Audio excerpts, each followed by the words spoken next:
نحمد ونصلی علی رسول الکریم اعوذ باللہ من الشیطان الرجیم بسم اللہ الرحمن الرحیم اللہم انا نستعینک ونستغفرک ونؤمن بک ونتوکل علیک ونثنی علیک الخیر۔ الحق اسلامک اکیڈمی کی طرف سے ایکسپوز سہونیت، دجالیت، جدید ٹیکنالوجی اور قبالہ جادو کورس کی نشست نمبر 18 لیسنز نمبر 18 پروجیکٹ سرن، میں تو اسے نارملی سیرین کہتا ہوں مگر یہ پروجیکٹ سرن ہے۔ تو یہ کیا ہے؟ بظاہر تو دنیا میں بہت ساری چیزیں ہاتھی کے دانت کی طرح ہیں، دکھانے کے لیے کچھ اور ہیں اور کھانے کے لیے کچھ اور۔ حقیقت جتنی ہم سے کوسوں دور ہے اتنی ہی زیادہ بھیانک، خوفناک ہے۔ کیونکہ خوفناک میں اس لیے کہتا ہوں کہ آدم سے لے کر آپ علیہ الصلاۃ والسلام تک ہر نبی نے اس فتنے سے ڈرایا اور کہا کہ پناہ مانگنا، اور فتنے سے بچنا چاہو تو پہاڑوں میں رہ لینا، یہ فتنے وہاں بھی جان نہ چھوڑیں گے۔ پورا کا پورا ایک اسٹرکچر نظام جو بنا کر دنیا میں پیش کیا گیا، وہ سارا کا سارا نظام یہود اس کو اپنے مفادات میں جس طرح سے استعمال کر کے لوگوں کو گمراہ کر رہا ہے۔ ادھر ہمارا سب سے عین موقفی مسئلہ یہ نہیں ہے کہ ہم اس سے ڈرتے ہیں۔ اعظم طارق شہید رحمۃ اللہ علیہ نے کہا تھا، اللہ کی ذات کے سوا کسی اور کا ڈر میں اپنے دل میں رکھنا خدا کی قسم کفر سمجھتا ہوں، شرک سمجھتا ہوں۔ تو ہمیں اللہ کی ذات کے سوا کسی کا بھی ڈر نہیں ہے۔ جب ہم ایوبیہ کے جنگلات سے ہوتے ہوئے رات کا ٹائم تھا تو ہمارے ساتھ مفتی ریاض احمد صاحب تھے، یوسف افشانی صاحب کے مریدین میں سے۔ تو میں نے ان کو کہا، میں نے کہا حضرت آپ کو پتہ ہے یہاں کے مقامیوں نے کہا ہے کہ ادھر جنگل میں شہر ہیں، شیر چھوڑے ہوئے ٹائیگر۔ تو استاد جی نے ایک آواز لگائی پیچھے سے کہ خاموش، جو اللہ سے ڈرتا ہے وہ مخلوق کا خوف دل سے نکال دیتا ہے، اور جو مخلوق کا خوف دل میں رکھتا ہے پھر اسے اللہ کا خوف نہیں رہتا۔ میں نے کہا استاد جی عارضی مطلب تو یہی ہوا کہ مخلوق، یہ تو درندہ صرف مخلوق میں سے ہے، اس سے ڈر نہ ہو۔ بولا اس کا ڈر ہو مگر یہ یقین بھی ہو کہ اللہ چاہیں گے تو یہ ہوگا۔ جس طرح سے صحابہ کا بڑا مشہور قصہ ہے کہ جنگل میں گئے اور کہا کہ چرند پرند درند، اللہ کے نبی کے امتی آ گئے اور جنگل خالی کر دو، اور پھر شام تک جنگل میں کوئی بھی پرندہ جانور نہیں رہا۔ یہ اللہ سے محبت تھی، نبی علیہ الصلاۃ والسلام کے طریقوں پہ زندگی بسر کرنے کا ایک دستور اصول تھا، جس کے بعد وہ تمام جانور جتنے تھے وہ چھوڑ گئے۔ نہ دریاؤں کی موجوں کو انہوں نے دیکھا، نہ کبھی وہ اس سے ڈرے، نہ تپتے ہوئے صحراؤں سے، جس پر اقبال نے کہا اپنا عقبہ بن نافع کے بارے میں کہ دست دریا بھی نہ چھوڑے ہم نے، بحر الظلمات میں دوڑا دیے گھوڑے ہم نے۔ اور کیسر کسریٰ کو ٹوٹی ہوئی تلواروں سے فتح کر کر ربیع بن عامر نے دکھایا، اور شام کی دھجیاں خالد بن ولید نے اڑا کر دکھائی، اور 22 لاکھ مربع میل پہ حضرت عمر فاروق سسر نبی داماد علی حضرت عمر بن خطاب رضی اللہ تعالیٰ عنہ نے دکھایا، اور حضرت عثمان نے 44 لاکھ مربع میل پر حکومت کر کر دکھائی، اور حیدر کرار نے بھی اسی طرح سے خارجیوں سے اور کافروں سے اور مشرکین سے لڑتے ہوئے اپنی زندگی کو گزارا۔ اب ایک چیز، ڈر ہمارے دل میں کس چیز کا ہو کہ ایمان پہ خاتمہ نہ ہونے کا، اور ہمیشہ اللہ سے یہ دعا کی جائے کہ خاتمہ ایمان پر ہو، کیونکہ یہ سب سے بڑی دعا ہے۔ پوری زندگی کی عبادت اگر ایمان سے آخری وقت میں ہٹ گئے تو کسی کام کی عبادت نہیں ہے، کسی کام وہ عبادت نہیں آنے والی۔ بہت سارے لوگ، میں نے اس دن بھی ذکر کیا تھا، الفیض اپنا الفضل الفیضی نے، جس نے تفاسیر فیضی لکھی، اعلام الکتاب کے نام سے تفسیر لکھی، پوری تفسیر میں ایک بھی نقطہ نہیں تھا مگر آخر میں گمراہ ہو کر مرا۔ کیوں؟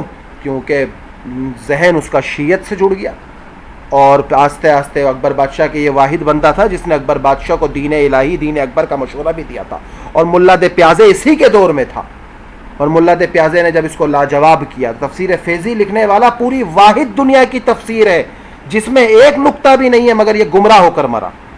ایسے بہت سارے لوگ، وحید الدین خان صاحب بہت زبردست جید عالم تھے، مگر اپنے اصل مشن سے ہٹے تو ابلیس نے قلم سے غلطیاں کروائی. بڑے بڑے محدثین علماء، جید علماء ان سے ملتے رہے کہ آخری وقت تک وہ توبہ کر لیں، نہ کی، اور آخری وقت میں ان کی روح پرواز کر گئی. تو یعنی کہ جب ہمیں فتنوں کی آگاہی نہیں ہوگی تو بچنے کا کوئی طریقہ نہیں ہے.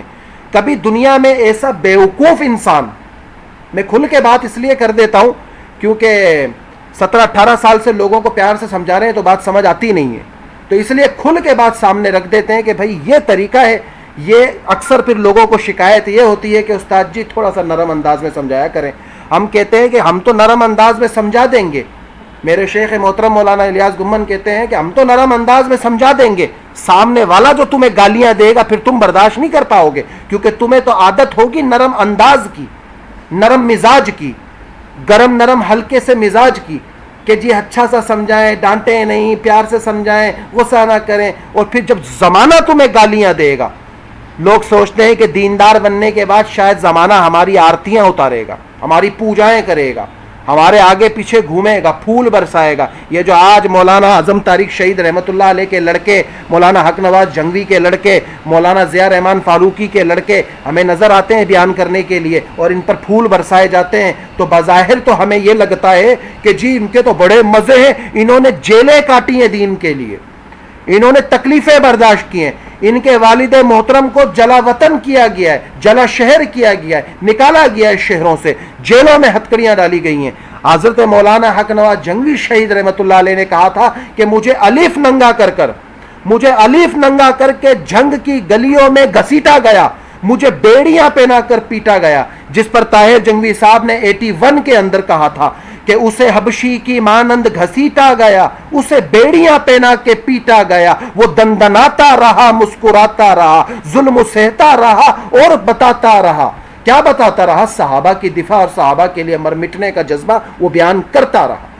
ہم اگر پیار سے سمجھانا شروع کر دیں اور ڈانٹنا چھوڑ دیں تو پھر ابو لہب وہ پہلا انسان تھا کہ بنو ہاشم اور قریش میں کسی کی ہمت نہیں تھی کہ نبی علیہ الصلوۃ والسلام پہ پتھر برسا دیتے. بنو ہاشم اس کے ہاتھ کاٹ کے پھینک دیتا. جب ابرا کی فوج خانہ کعبہ پر حملے کے لیے تیاری کرنے لگی تو کسی نے آ کر کہا نبی کے خاندان کے لوگوں سے، داداؤں سے، ابا سے کہ آپ دیکھیں ابرا کی فوج حملہ کرنے والی ہے. انہوں نے کہا کہ ابرا کی فوج کس پر حملہ کرے گی؟ کہا بیت اللہ پر. کہا بیت اللہ اللہ کا گھر ہے، اس کی حفاظت اللہ کرے گا، ہمیں تو اپنے گھر کی حفاظت کرنی ہے. اور پھر اللہ نے حفاظت کر کے دکھائی جو سورہ فیل میں پوری ذکر کر دی ہے کہ ابرا کے لشکر کو ہم نے کس طرح سے غرق کیا. اور بنو ہاشم کے سامنے اگر نبی علیہ الصلوۃ والسلام پر ایک پتھر اٹھتا تو بنو ہاشم اسے کاٹ کر پھینک دیتی، مگر پہلا پتھر مارنے والا سگا چچا اپنے چاچاؤں میں سے تھا، ابو لہب. ہم اپنی بربادی کا گلہ غیروں سے کیا کریں، ہماری اپنی ہی تباہی میں ہمارے اپنوں کے ہاتھ تھے. تو دنیا جب تانے دے گی، دنیا جب للکارے گی، دنیا جب گالی دے گی، جی بڑی آئی عالمہ بنتی ہے، جی بڑی آئی اپنے آپ کو محدثہ سمجھتی ہے، جی بڑی آئی نالج بیان کرتی ہے، جی بڑی آئی ہمیں درس دیتی ہے، جی بڑی آئی فلاں ہم کو سکھاتی ہے، جی بڑی آئی اپنے اندر پتنی کیا سمجھتی ہے، تو لوگوں کی یہ کڑوی باتیں ہضم نہیں ہو پائیں گی. کیوں؟ کیونکہ ہمیں تو عادت لگ گئی ہے رحم دلی سے رہنے کی، ہمیں تو عادت لگ گئی ہے پیار سے رہنے کی. ہم تو برداشت نہیں کر سکتے، ہم تو استاد کی ڈانٹ بھی برداشت نہیں کر سکتے، ہم تو فلاں کی ڈانٹ بھی برداشت نہیں کر سکتے. تو دنیا میں کبھی کبھی جب جھٹکا پڑتا ہے تو یہ جو پرانے لوگ ہوتے تھے نا، یہ تکلیفیں برداشت کرتے تھے. آج ان کو دیکھ لو، آج 50-60 سال کی عمر، میرا ابا جب 55 سال کی عمر میں میرے ابا کا انتقال ہوا تو میرا ابا پیدل بھی نکل جاتا تو ٹنڈولیار سے حیدرآباد پہنچ جاتا، اور مجھ سے تو میرے خیال سے 2 کلومیٹر پیدل چلتے ہوئے موت آتی ہے. یہ جو پرانے لوگ ہیں جو بھی تک ہے، اللہ ان کو لمبی عمریں دیں ایمان صحت کے ساتھ، وہ جتنا جیے ہیں کہ انہوں کو عادت ہے، وہ سخت ماحول میں جینے کے عادی ہو چکے تھے. انہوں نے لوگوں کے تانے سہے ہیں، انہوں نے لوگوں کی گالیاں سہی ہیں، انہوں نے حلال روزی کمانے کے لیے پیازوں سے روٹیاں کھائی ہیں، انہوں نے اپنے اوپر تکلیفیں برداشت کی ہیں. اور آج کے دور میں نئی نسل سے تھوڑی سی بھی تکلیف برداشت نہیں ہوتی، تھوڑی سی بھی تکلیف برداشت نہیں ہوتی. کیوں نہیں ہوتی؟ اس کی وجہ یہ ہے کہ جی ہمیں ڈانٹے ہیں نا، ہمیں یہ نہ کریں. تو ڈانٹ کے علاوہ کام چل نہیں سکتا. یہاں تک بات سمجھ آئی؟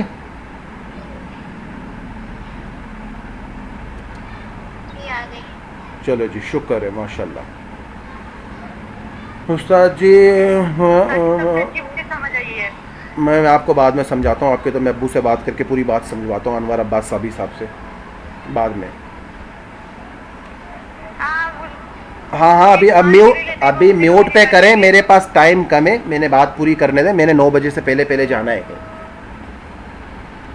ٹھیک ہے. اچھا تو اب بات کرتے ہیں آج کی نشست کا پروجیکٹ سرن. حقیقت میں اسے سمجھو یہ کیا ہے پروجیکٹ. اس پروجیکٹ کا نام ہے European organisation for nuclear research centre. یہ ایک پروجیکٹ ہے جو تقریباً 1954 کے اندر جنیوا میں بنایا گیا. ابھی نہیں کھا رہا ہوں میں. تو یہ بنایا گیا اور اس میں کم و بیش 23 ممالک رکنی ممبر ہیں. آسٹریلیا، بیجنگ، بلغاریہ، جمہوریہ چیک، Denmark, Finland, France, Germany, یونان، ہنگری، اسرائیل، Italy, Netherland, Norway, Poland, Portugal, Romania, Serbia, Spain, Sweden, Switzerland, متحدہ اپنا امارات یونائٹڈ کنگ، اس کے بعد کروشیا، کرابس، Estonia, India, Ethiopia, Pakistan, Sweden, ترکی، یوکرین اور لٹوا. یہ اس کے ممبران ہیں. اور پاکستان نے اس لیب کے لیے ہیوی میکینیکل پارٹس بنا کر بھی دیے. اور پاکستان کا ایک سائنٹسٹ جسے آپ بہت اچھی طرح جانتے ہوگے، جسے پاکستان نے یہاں سے نکال دیا تھا، اور وہ اسلام کا بھی غدار تھا، دین کا بھی غدار تھا، اس ملک کا بھی غدار تھا، وہ ڈاکٹر عبدالسلام قادیانی تھا، جسے یہاں سے نکال دیا گیا تھا. اور اس نے وہاں ریسرچ کی، کیونکہ یہ واحد لیب ہے جو مذہب سے ہٹ کر، دنیا کی جنگوں سے، وارنگزم سے ہٹ کر کام کرتی ہے.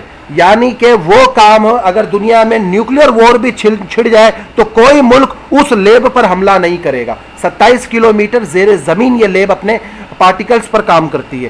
بظاہر تو یہ لوگوں کو کہتے ہیں کہ ہم تمہاری بھلائی کا کام کرتے ہیں، پر اصل ایجنڈا ان کا کچھ اور ہی ہے، جس ایجنڈے کے تکمیل کے لیے یہ کام کرتے ہیں. تو پاکستان بھی اس کا ممبر ہے، اور بہت سارے لوگ اس میں ہندوستان کے بھی ہیں، اسرائیل کے بھی ہیں ممبر ہیں. ادھر آپ نہ مذہب کے وہ کام کر سکتے ہو، نہ ان پہ اپنے مذہب کی پیرویات کر سکتے ہو، نہ ادھر آپ کو کر سکتے ہو. اور ادھر سے ہی بہت ساری ٹیکنالوجی نے وجود لیا ایکسپیریمنٹ کرتے کرتے. ادھر یہ گاڈ پارٹیکلز، نیوٹرون، ان کو مشینوں کے ذریعے پیدا کیا جاتا ہے، پھر آپس میں ان کو ٹکرا کر ان کے اندر وہ چیزیں بنائی جاتی ہیں. اسی لیب کے اندر سے WWW ویب ایجاد ہوئی. اسی لیب میں سے ایکسپیریمنٹ کے دوران انٹرنیٹ ایجاد ہوا. اسی لیب میں سے ایکس رے مشین ایجاد ہوئی. اسی لیب میں سے الٹرا ساؤنڈ مشین ایجاد ہوئی. اسی لیب کے اندر سے باقاعدہ طور پر MRI CT اسکین ایجاد ہوئی. اسی لیب میں سے بہت ساری چیزیں ایجاد ہوئی. بظاہر تو آپ کو لگا ہوگا دنیا کے لیے بڑا اچھا کام کیا ہے انہوں نے، اتنی ساری چیزیں ایجاد کی ہیں. یہ موبائل جو انگریز نے ہمارے ہاتھ میں پہنچا دیا، حفظ اللہ تقی عثمانی صاحب حفظ اللہ مرکزہ فرماتے ہیں، مولوی سینما نہیں جا سکتا تھا. مولوی یا برقے والی سینما نہیں جا سکتی تھی کہ لوگ کہیں گے داڑھی والا یا برقے والی یا عالمہ سینما میں فلم دیکھنے آئی ہے. مگر انگریز نے، یہود نے پلاننگ کو سامنے رکھ کر، کفار نے پلاننگ کو سامنے رکھ کر سینما کو گھر پہنچا دیا موبائل کی صورت میں. اب وہ داڑھی والا ہو، اب وہ پردے والی ہو، وہ رات کو چھپ کے کچھ بھی دیکھے، کچھ بھی کرے، کہیں بھی کرے، کس کو کیا علم؟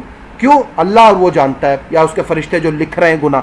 تو یہود نے جو سازش کی کہ یہ بندہ اگر سینما نہیں جائے گا تو ہم ان میں بے حیائی کہاں سے پھیلائیں گے، ہم ان میں بے غیرتی کہاں سے پیدا کریں گے. تو اس طرح سے انہوں نے اس سینما کو گھر تک پہنچا دیا. اب اس سینما کا کچھ لوگ غلط استعمال کرتے ہیں، کچھ لوگ اس کا صحیح استعمال کرتے ہیں.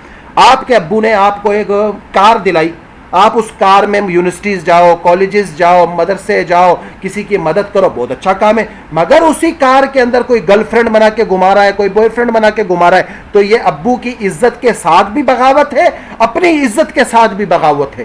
تو یہ کام کا یوز کرنا انسان کے اوپر تعین ہوا کہ وہ کس طریقے سے اس کو یوز کرے گا.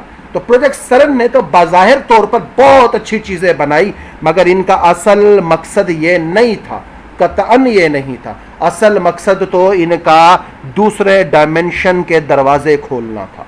کون سا دوسرا ڈائمنشن؟ وہ دوسرا ڈائمنشن جس کے ذریعے وہ بلیک ہول کی دوسری گیلیکسیز میں جا سکے. یہود کا ہمیشہ سے ایک نظریہ رہا ہے، وہ حضرت جبرائیل کو اپنا دشمن اور حضرت میکائیل کو اپنا دوست مانتے ہیں. سورہ البقرہ کی آیت نمبر اللہ کمی پیشی معاف فرمائے غالباً 97، جس میں اللہ نے ذکر کیا ہے کہ جو ان دو فرشتوں کا جبرائیل کا دشمن ہے تو وہ ہوئے، ہمیں اس سے کیا فرق پڑتا ہے؟ آپ کہہ دیجئے نبی کہ جبرائیل تو ہمارے پاس پیغام لاتا ہے اللہ کی طرف سے، یعنی جو اس کی مخالفت کرتے ہیں وہ مخالف اپنی طرف دیکھیں، ہمارا ان سے کیا جائے، اور وہ غلط کرتے ہیں انہیں نہیں کرنا چاہیے۔ اسی طرح سے ایک پورا مکالمہ ان کے بیچ ہوا، اور اس کے بارے میں مفسرین کی دو رائے ہیں۔ پہلے تو اپنا یہ دیکھو ذہن سے بات ہی نکل گئی، پھر ہاں عبداللہ بن منیر بیان کرتے ہیں کہ جس کا مفہوم ہے کہ نبی علیہ الصلوۃ والسلام کی خدمت میں آپ علیہ الصلوۃ والسلام جب آئے مدینہ تشریف لانے لگے تو خبر سنی کس نے؟ ایک جو یہودی انسان تھے، کون؟ جو پہلے عبداللہ بن سلام رضی اللہ تعالیٰ عنہ، جو یہودی بڑے عالم تھے، انہوں نے رسول اللہ صلی اللہ علیہ وآلہ وسلم کو مدینہ تشریف لانے کی خبر سنی تو وہ اپنے باغ میں پھل توڑ رہے تھے۔ اسی وقت نبی علیہ الصلوۃ والسلام کی خدمت میں حاضر ہوئے اور عرض کیا، کیا میں آپ سے ایسی 3 چیزوں کے متعلق پوچھتا ہوں جنہیں نبی کے سوا اور کوئی نہیں جانتا؟ کیا فرما رہے ہیں؟ کیا میں آپ سے ایسی 3 چیزوں کے بارے میں نبی سوال کروں جس کے بارے میں کوئی نہیں جانتا نبی کے علاوہ؟ تو اللہ کے نبی علیہ الصلوۃ والسلام نے کہا بالکل، بتلاؤ کیا ہے؟ فرمایا قیامت کی نشانیوں میں سب سے پہلی نشانی کیا ہے؟ اہل جنت کی دعوت کے لیے سب سے پہلے، اہل جنت کی دعوت کے لیے سب سے پہلے کیا چیز پیش کی جائے گی؟ بچہ کب اپنے باپ کی صورت میں ہوگا اور کب اپنی ماں کے صورت میں؟ اچھا یہ بات میں حدیث پوری آپ کو پڑھ کے سنا دوں گا، مسئلے کو مسئلے کی طرح ہی سمجھو، اس کو سمجھو، اس بات میں کیا سینس ہے، کیا لوجک ہے، اس بات میں کس چیز کا سوال۔ چلیں جی، تو کس صورت میں؟ تو حضور علیہ الصلوۃ والسلام نے فرمایا مجھے ابھی جبرائیل نے آ کر ان کے متعلق بتایا ہے۔ عبداللہ بن سلام بولے جبرائیل نے؟ کیا کہا آپ نے؟ جبرائیل نے فرمایا ہے؟ کہا ہاں۔ عبداللہ بن سلام نے کہا کہ وہ تو یہودیوں کے دشمن ہیں۔ کون؟ جبرائیل، وہ یہودیوں کے دشمن ہیں، ہم تو اسے نہیں مانتے۔ اس نے جب بتایا، اس پر حضور علیہ الصلوۃ والسلام نے آیت پڑھی اور ان کے سوالات کے جوابات فرمائے۔ قیامت میں سب سے پہلی نشانی ایک آگ ہوگی جو انسانوں کو مشرق سے مغرب کی طرف جمع کر لائے گی۔ پہلا سوال، قیامت کی سب سے پہلی نشانی کیا ہوگی؟ نمبر 2، اہل جنت کی دعوت جو کھانا سب سے پہلے پیش کیا جائے گا وہ مچھلی کے جگر، کلیجہ کا بڑا ہوا حصہ ہوگا، اور جو مرد کا پانی عورت کے پانی پر غلبہ کر جاتا ہے تو بچہ باپ کی شکل پر ہوتا ہے، اور عورت کا پانی غلبہ کر جائے تو یہ قدرت کا نظام ہے کہ بچہ ماں کی شکل پر جاتا ہے۔ جس کے پانی کو، جس کے نطفے کو اللہ فوقیت دے دے تو بچہ اس کی شکل کا ہوتا ہے۔ عبداللہ بن سلام رضی اللہ تعالیٰ عنہ بول اٹھے، میں گواہی دیتا ہوں اشہد اللہ الہ الا اللہ و اشہد ان محمد رسول اللہ، میں ایمان لے آیا یا رسول اللہ آپ پر، میں جانتا تھا کہ اس 3 سوال کے جواب نبی کے علاوہ کوئی نہیں دے سکتا۔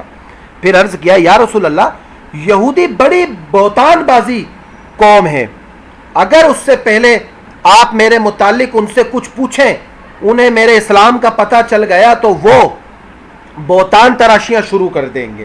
بعد میں جب یہودی آئے تو حضرت صلی اللہ علیہ وسلم نے دریافت فرمایا عبداللہ تمہارے یہاں کیسا آدمی سمجھا جاتا ہے؟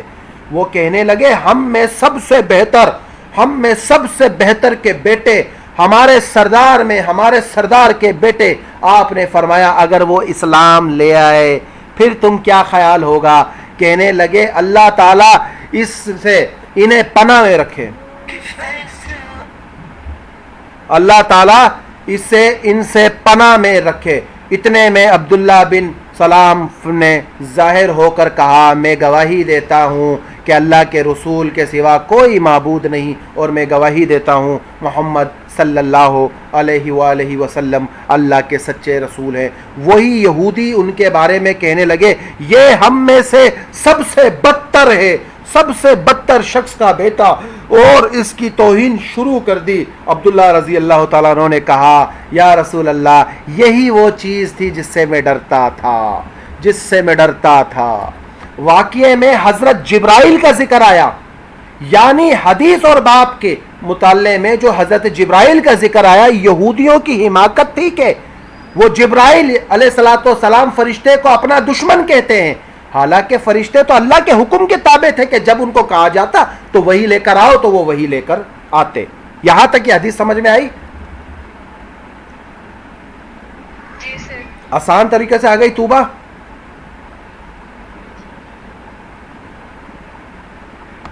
جی استاد جی آ گئی ہے۔ ہاں یہ دیکھ، کلاس پہ توجہ دو، نہیں تو تم اپنی چھوٹی بہن کو موبائل دے دیتی ہو، وہ گیم کھیلتی رہتی ہے اور تم سنتی رہتی ہو۔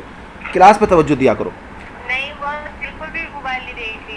اچھا ٹھیک ہے، سورہ واقعہ اور سورہ بقرہ آیت نمبر 97، ورس نمبر 97، کہہ دو جو شخص جبرائیل کا دشمن ہو اس کو غصے میں مر جانا چاہیے، اس نے تو یہ کتاب خدا کے حکم سے تمہارے دل پر نازل کی ہے جو کتابوں کی تصدیق کرتی ہے اور ایمان والوں کے لیے ہدایت اور بشارت ہے۔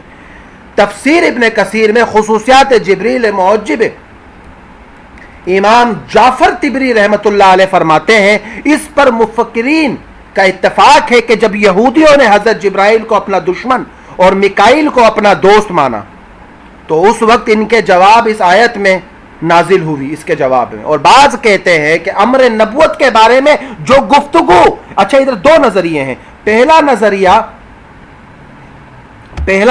کیا ہے کہ پہلا نظریہ تو یہ تو آپ علیہ الصلوۃ والسلام کے امر نبوت میں جو گفتگو ہوئی، اور دوسرا یہ کہ حضرت عمر کا جو مناظرہ ہوا تھا ان سے، اس کے سوال تھے یہ۔ مگر ایک جگہ ہے، ایک مفسرین کا نظریہ یہ ہے کہ یہ امر محمد علیہ الصلوۃ والسلام کی نبوت میں جو گفتگو یہودیوں نے کی تھی اس کے سوال تھے، نبوت کے بارے میں ہوا تھا۔ اس میں انہوں نے یہ کہا، حضرت ابن عباس فرماتے ہیں کہ یہودیوں کی ایک جماعت رسول مقبول صلی اللہ علیہ وآلہ وسلم کے پاس آئی اور کہا ہم آپ سے چند سوال کرتے ہیں جن کے صحیح جواب نبی کے سوا اور کسی کے پاس نہیں، اور کسی کے پاس نہیں۔ بات سمجھ آ رہی ہے خولا؟ جی آ رہی ہے۔ ٹھیک ہے، کسی کے پاس نہیں۔ اب یہودیوں کی جماعت کہاں آئی؟ نبی علیہ الصلوۃ والسلام کے پاس، اور آ کر کہا ہم کچھ سوال کرنا چاہتے ہیں جس کے جواب نبی کے سوا کسی کے پاس نہیں۔ رسول اللہ صلی اللہ علیہ وآلہ وسلم نے فرمایا آپ چند سوال کرنا چاہتے ہیں، بالکل کریں، کوئی مسئلہ نہیں، پوچھیں۔ آپ سچے ہیں، ہم سچے ہیں، نہیں، وہ آپ کو آپ کے سوال پہ پتہ چل جائے گا جیسا آپ پوچھنا چاہ رہے ہیں ہم سے۔ تو انہوں نے کہا جو چاہو، نبی نے کہا پوچھ لو، مگر عہد کرو اگر میں ٹھیک ٹھیک جواب دوں گا تو تم میری نبوت کا اقرار کر لو گے اور میری فرما برداری کے پابند ہو جاؤ گے۔ انہوں نے آپ سے وعدہ کیا اور عہد دیا کہ اس کے بعد آپ علیہ الصلوۃ والسلام نے حضرت یعقوب علیہ الصلوۃ والسلام کی طرح اللہ جل شانہ ہی کی شہادت کے ساتھ اس پختہ وعدہ لے کر انہیں سوال کرنے کی اجازت دے دی۔ وہ پھر واقعہ کسی دن انشاءاللہ زندگی رہی تو چھیڑیں گے کہ حضرت یعقوب علیہ الصلوۃ والسلام کا وہ کون سا معاہدہ تھا، تو اس پر انشاءاللہ پھر بات کبھی چھیڑیں گے۔ اچھا، پختہ وعدہ لے لیا اور اجازت دے دی۔ انہوں نے کہا پہلے تو یہ بتائیں تورات نازل ہونے سے پہلے حضرت اسرافیل اپنے نفس پر کس چیز کو حرام کیا تھا؟ آپ نے فرمایا جب حضرت یعقوب ارق النساء کی بیماری میں سخت بیمار ہوئے تو نظر مانی کہ اگر اللہ مجھے اس مرض سے شفا دے دے تو میں اپنے کھانے کی سب سے زیادہ مغلوب چیز اور سب سے زیادہ محبوب چیز پینے کی چھوڑ دوں گا۔ جب تندرست ہو گئے تو اونٹ کا گوشت کھانا اور اونٹنی کا دودھ پینا چھوڑ دیا جو آپ کو بہت زیادہ پسند تھا۔ تمہیں اللہ کی قسم حضرت موسیٰ پر تورات اتاری بتاؤ یہ سچ ہے؟ ان سب میں قسم کھا کر کہتا ہوں کہ حضور سچ ہے۔ بجا ارشاد ہوا اچھا اب ہم پوچھتے ہیں کیا عورت مرد کے پانی کی کیفیت کیا ہے؟ یہودیوں نے سوال کیا، یعنی کہ نطفے کے بارے میں، اور کیوں کبھی لڑکا پیدا ہوتا ہے اور کیوں کبھی لڑکی پیدا ہوتی ہے؟ آپ نے فرمایا سنو، مرد کا پانی اگر عورت کے پانی پر فوقیت لے جائے قدرت کے اس نظام سے رحم کے اندر تو پھر لڑکا ہوگا، نہیں تو پھر لڑکی ہوگی، اور اس کے متعلق پیدائش ہوتی ہے جو اللہ سبحانہ تعالیٰ کا ایک نظام ہے، بنایا گیا۔ اللہ کی قسم اب تم مجھے بتاؤ یہ جواب صحیح ہے؟ انہوں نے کہا بالکل صحیح ہے۔ سب نے قسم کھا کر کہا بے شک آپ نے بجا ارشاد فرمایا۔ کون کہہ رہے؟ اپنا مریم کون کہہ رہے؟ یہودیوں کی جماعت، کہ بے شک آپ نے صحیح فرمایا۔ بالکل صحیح کہا. ان دونوں باتوں پر اللہ کو گواہ بنایا. اے اللہ انہوں نے مجھ سے وعدہ کیا اگر میں ان کے سارے سوالوں کے جوابات صحیح دوں گا تو یہ مجھ پر ایمان لے آئیں گے اور تیری وہ توحید بیان کر کے اور میری اپنا کلمہ پڑھ کر تیرا میرا کلمہ پڑھ کر مسلمان ہو جائیں گے. اللہ تو گواہ رہنا میں نے 2 سوال کے جواب صحیح دے دیے ان کو. صحیح. ابھی وہ مولانا الیاس گمن صاحب فرمایا کرتے تھے کہ کچھ لوگ ہمارے بیان میں شروع میں بیٹھتے ہیں آخر میں چلے جاتے ہیں, وہ آدھی بات لے جاتے ہیں. کچھ آخر میں آتے ہیں شروع کی بات چھوڑ دیتے ہیں. ہمارا بیان ہماری نشست تو وہی سمجھ پائے گا جو شروع سے آخر تک بیٹھا ہو کہ یہ پوری بات ہم نے لگانی کہاں ہے, فٹ کہاں کرنی ہے, مسئلہ کیا ہے سارا کا سارا. تو پھر کیا ہوا کہ اللہ تو گواہ رہنا میں نے ان کو جواب دے دیے. انہوں نے کہا اچھا یہ فرمائیں کہ تورات میں جس نبی امی کی خبر ہے اس کی خاص نشانی کیا ہے اور اس کے پاس کون سا فرشتہ وہی لے کر آتا ہے. آپ نے فرمایا خاص نشانی یہ ہے اس کی آنکھ جب سوئی ہوئی ہے اس وقت اس کا دل جاگتا رہتا ہے. تمہیں اس رب کی قسم جس نے حضرت موسیٰ کو تورات دی بتاؤ تو میں نے ٹھیک جواب دیا یا نہیں. سب نے قسم کھا کر کہا آپ نے بالکل ٹھیک دیا. اب ہمارے سوال کی دوسری حصہ دوسرا متن جو ہے جز ہے کہ یہ بتاؤ کہ اس جو آخری نبی کی نشانی ہے اس کے پاس وہی کون لے کر آتا ہے, وہی کون لے کر آتا ہے. اب ہمارے اس دوسرے سوال کی نشست کا جواب دو. تو آپ نے نہایت بڑی عاجزی سے فرمایا کہ اس بحث کا خاتمہ اس پر ہو جائے گا. یہودیوں نے کہا اگر آپ نے اس کا جواب دے دیا دوسرا سوال کہ وہی کون لے کے آئے گا اس آخری نبی کے بعد. آپ نے فرمایا اول اولا جبرائیل علیہ السلام ہیں, وہی میرے پاس لاتا ہے اور وہی اللہ کے حکم سے آتا ہے. وہی تمام انبیاء کرام کے پاس پیغام باری تعالیٰ لاتا رہا. سچ کہو قسم کھا کر میں نے جواب درست دیا نہیں, قسم کھا کر کہو جواب درست ہے یا نہیں. لیکن چنانچہ جبرائیل ہمارا دشمن ہے. انہوں نے کہا آپ نے جواب درست دیا ہے لیکن جبرائیل ہمارا دشمن ہے اور وہ سختی اور خون ریزی وغیرہ لے کر آتا ہے, خون ریزی لے کر آتا رہتا ہے. اس لیے ہم ان کو نہیں مانتے, نہ ہم آپ کو مانیں گے نہ آپ کی بات مانیں گے. اگر میکائیل علیہ السلام وہی لے کر آتے جو رحمت اور بارش والے فرشتے ہیں اور آتے تو ہم مان لیتے. ہمارے دوست ہیں میکائیل, جبرائیل ہمارا دشمن ہے, ہم آپ کی تابعداری اور تصدیق کرتے ہیں. پر یہ آیت نازل ہوئی. بعض روایتوں میں ہے کہ یہ جو ساری بات تھی اور یہ جو ساری بات ہوئی انہوں نے یہ سوال بھی کیا تھا کہ جو رد فرشتہ ہے کیا چیز ہے. آپ نے فرمایا وہ ایک فرشتہ ہے جو بادلوں پر مقرر ہے جو اللہ تعالیٰ کے حکم کے مطابق ادھر ادھر لے جاتا ہے. انہوں نے کہا اگر گرج کی آواز کیا ہے, آپ نے فرمایا اسی فرشتے کی آواز ہے. اور مستند احمد وغیرہ اور صحیح بخاری میں اس کو روایت میں بھی ڈالا گیا ہے. اور یہ وہی فرشتہ رعد ہے جو اپنا انٹر مارتا ہے تو بادلوں سے بجلی نکلتی ہے. جلال الدین سوتی رحمۃ اللہ علیہ اور مولانا ابو الشیخ ازبانی رحمۃ اللہ علیہ نے اپنی کتاب العظمت میں لکھا کہ جب بادل پہ آسمان پر بجلی گڑشتی ہوئی دیکھو تو 7 دفعہ لا حول ولا قوت پڑھ لو, بجلی کے شر سے محفوظ ہو جاؤ گے. اور یہ فرشتہ ان کو لے کر چلتا ہے. تو یہاں تک ساری بات سمجھ میں آئی؟ سر مجھے وہ اسرافیل علیہ السلام کے بارے میں بتا دو, انہوں نے کس چیز کو حرام کیا تھا؟ کیا کیا تھا؟ حرام نہیں کیا تھا. انہوں نے کہا تھا کہ اگر یہ اپنا ایک سیکنڈ, حضرت اسرافیل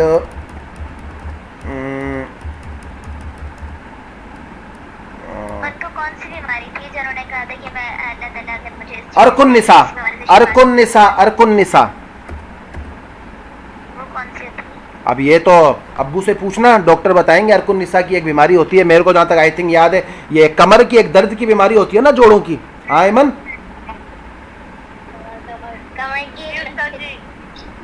تم تو آپ سے پوچھا تو ہاں تو اچھا ٹھیک ہے ڈاکٹر صاحبہ, مجھے پتا تھا کہ بتا دیا. اچھا ٹھیک ہے ڈاکٹر صاحبہ, ٹھیک ہے غلطی ہو گئی, sorry my mistake, don't mind. ہاں اچھا آگے چلتے ہیں. ٹھیک, یہاں تک بات کیا سمجھ میں آئی؟ آپ ارک النساء کے پیچھے چلی گئی, میں پوچھ رہا ہوں یہ پورے بات سمجھ کے آئی؟ مریم بتاؤ کیا بات سمجھ میں آئی جلدی. حضرت جبرائیل کو دشمن کیوں مانتے ہیں اور پروجیکٹ سیرین کا سے کیا تعلق ہے؟